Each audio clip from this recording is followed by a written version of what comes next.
So the basic concept is look at the joints and figure out which one are free direction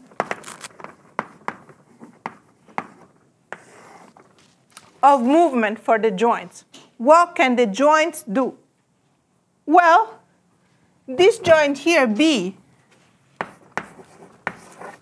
is free to move in X and Y. You see? Can do whatever he wants. Nobody's telling him where to go. He decides. He can move in X and Y. This joint here at A, is it free? Can't do anything. This joint here at B and C, is it free? Absolutely not. So let me give you another example, because this has to do with your homework problem.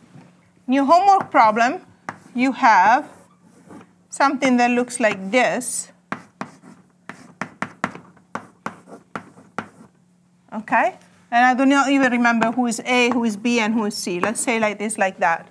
And there is loading. I don't even remember the loading. Let's just who's free to do what. B is free in X and Y. A, is it free in X and Y? How about C? If this is X and this is Y, is C free in X and Y? Just X. So C in X. These are called the unconstrained or free degrees of freedom of the joints.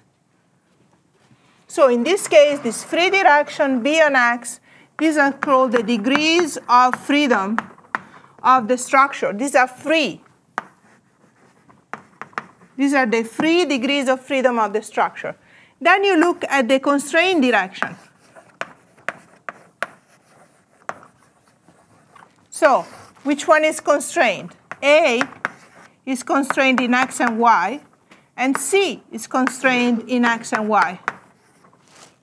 Okay, you say. Now what you're going to do is you're going to impose, when you impose equilibrium of the free stuff, out of that you get all your axial forces. When you write equilibrium equation for these guys, you get your axial forces. When you impose equilibrium of the constrained guys,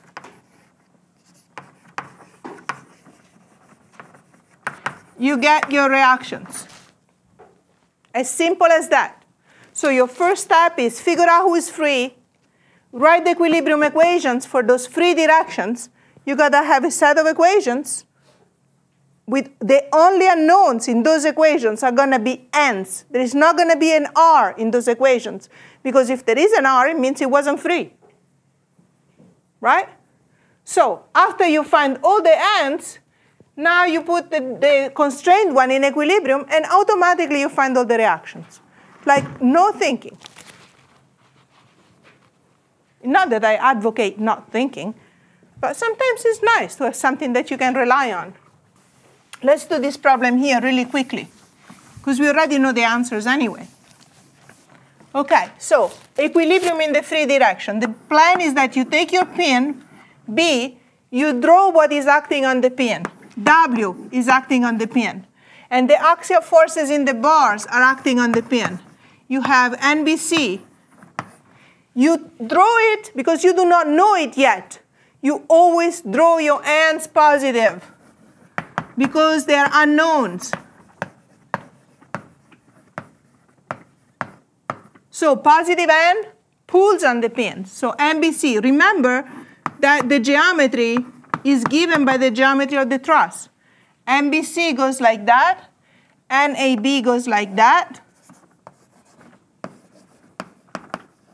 And I may give you the geometry either by giving you the size of the truss bar, so a 3, 4, 5 or whatever, or I may give you an angle like that. So you draw this, and then you simply say sum of the forces x must be equal to 0.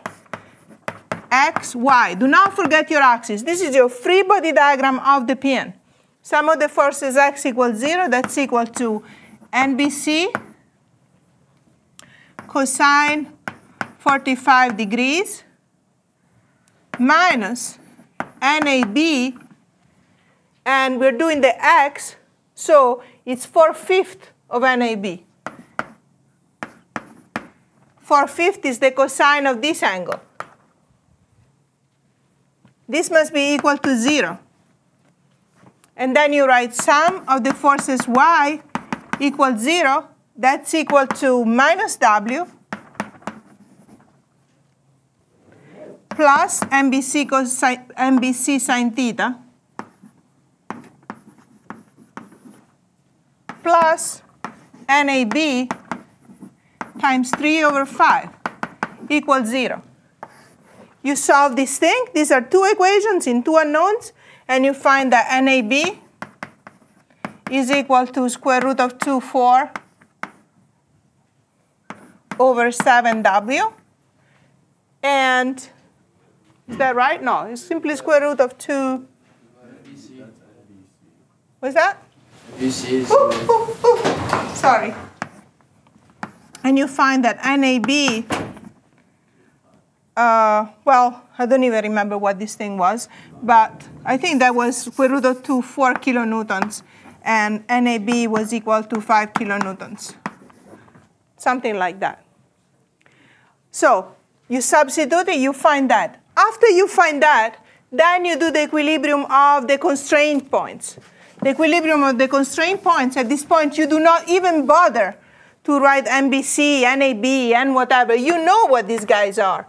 When you do the equilibrium of the P net A, you write RYA positive up, because it's still an unknown. RXA positive with the axis, because these are still unknown. And then here, now your loads is the axial force that you know. You know that this is 5 kilonewtons. You just figure it out. Just put it in.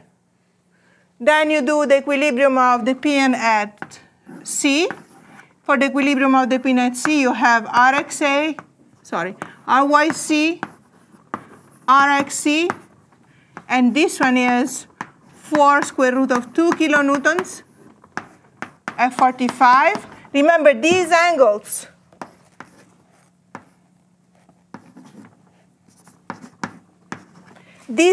come from the geometry of the truss. You know them.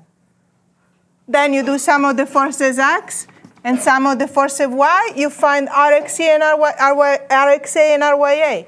You do sum of the forces X and Y. You find RXC and RYC. And you do not even have a system of equations. You just have one equation that give you each of the unknowns. Okay, so the only system of equation is going to be this guy here. And out of this, you got your reactions. In the meantime, you could be totally watching a nice episodes of, the Big Bang Theory. Okay? So just walk along the ground. You have two of these kind of problems in your homework. Just follow the rules, follow the path. You're going to be okay. All right?